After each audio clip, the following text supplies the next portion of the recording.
Every time that we talk about nude photography, we often think of the subject in front of the camera. But what if I told you that the secret is to actually forget about the subject almost entirely, to focus on form? And so today I'll be talking about the 5 visual elements that you need to know to see the body as form rather than as subject. Hi, my name is Israel Perez. I'm a filmmaker photographer based in LA, and my mission is to share with you what I've learned and help you think visually. The problem that I see mainly is that we put too much attention to what we are photographing, what's in front of the camera, and we forget that what's important is not what we are photographing, but how we photograph it, how we perceive the subject. If we just present a naked body, the audience already knows what a human body looks like, so we are not saying anything. So the key is not what we have in front of the camera, but how we feel towards it. And so by using the forms that we have at our disposal, we'll be telling the audience how we perceive that body.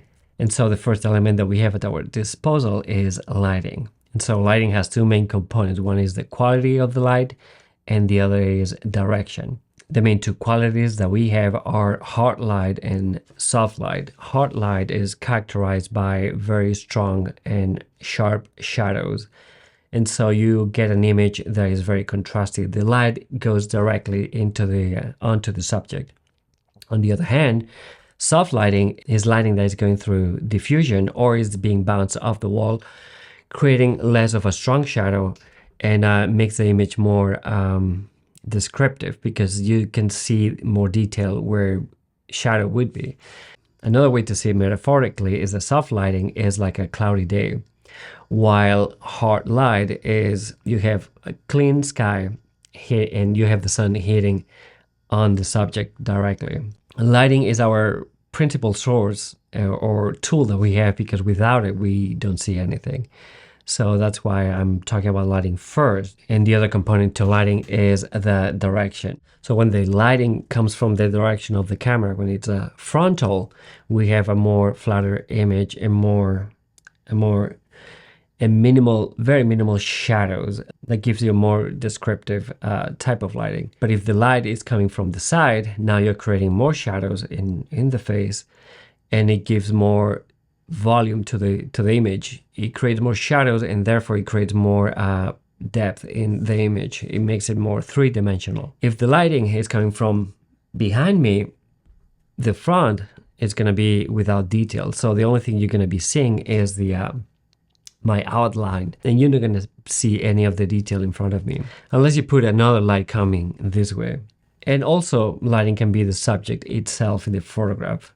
You don't actually need the subject there, but it could share protagonism within the image as well. When we have a black and white photograph, where it is accentuated is the very structure of the photograph. So anything, all the patterns, everything that is graphic, it will stand out.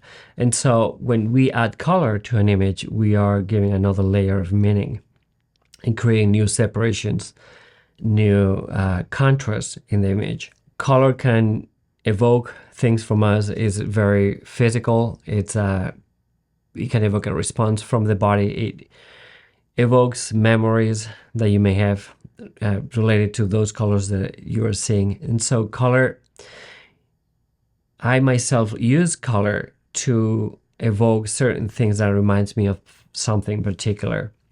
So to me, color is memory. Usually it's a body reaction, or it has to do with the memory. It evokes something in the subject, but it varies from subject to subject. Each subject has a different experience with that color that you're going to be showing.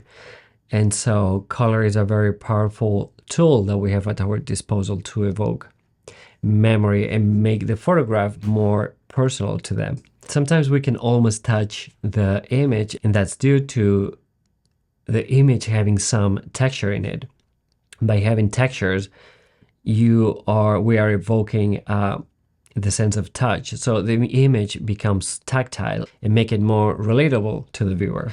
And so by adding texture, we not only see the image, but now we can sort of touch it in a weird way, because we can recognize through our sight what it would feel like to touch that. And so it become more of a physical experience looking at that image. Something that calls our attention to a photograph many times is when we see repetition within an image, and that's a pattern. A pattern is a sequence of the same shape being repeated over and over. And when we have repetition in an image, that is something that is very visually attractive to our eyes, and we feel and our attention is being commanded to look there. And so patterns are a very strong way to make people look at something. Maybe that's why we put so many patterns in clothing, to command attention, perhaps. Also, a pattern or rhymes when we see something in the subject that is repeated perhaps in the background. Maybe we want to accentuate that shape that we see that recur within the image. And so we position ourselves and try to find that angle that will allow us to accentuate that pattern and create that pattern, because that's what we perceived from that moment of being there. Not only we are presenting the subject being photographed, but what we see exactly how we are perceiving it. And what we are perceiving in this case is a shape or a pattern that's repeating itself throughout the space, in this case in the background. And so we want to accentuate that repetition. And another way that we have to command attention are shapes.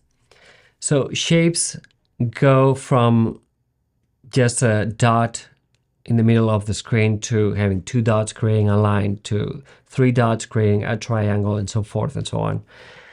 And that what allows us to do as photographers is to imply shapes in the image. They don't need to be necessarily explicit. It can be just suggested by having 3 points there.